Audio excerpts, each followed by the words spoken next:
À certaines époques, il y avait beaucoup de papillons dans le voisinage des eaux, où abondaient également des abeilles.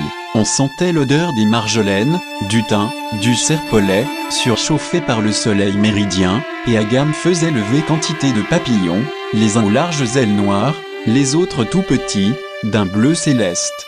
Des abeilles bourdonnaient, des papillons voletaient, un gamin, Angélique, observait une pierrite posée sur un astère, aussi grand que lui, esprit du papillon, du raisin, ou de la neige, mouches et papillons dansaient comme des mots changeants, un citron virevoltait autour des fleurs, deux acidalies voletaient dans le soleil, deux fragments de lumière.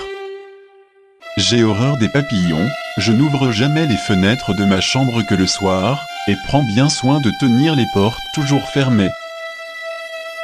Cette horreur instinctive inspirait à Agam bien des réflexions, on croit décider, on travaille et le hasard vous rattrape, un syndrome de Mendelssohn, une rencontre, un papillon qui bat des ailes, un tremblement de terre, une éruption volcanique, un fer à repasser qui tombe d'un 4e étage, tout change, on est obligé de prendre une autre direction, de tout, ou une partie du tout, revoir dans ses anticipations, ses espoirs, ses prévisions, ses ressentiments, ses amours.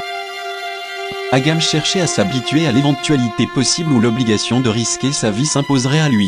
Des imaginations terribles passaient devant lui, et la crainte secoua sur lui ses ailes cotonneuses et silencieuses, comme celles des grands papillons de nuit. Pressentiment peut-être, une sorte d'effroi s'empara de lui. Sans doute, les animaux qui jouissent de la faculté de vouloir, et de ne pas vouloir, ne renoncent pas, de même, à la vie. Chacun d'eux travaille à sa conservation, et fuit la mort avec horreur. La chrysalide du temps donne naissance au papillon de la mort. Sur son visage, l'ahurissement fit place à l'épouvante.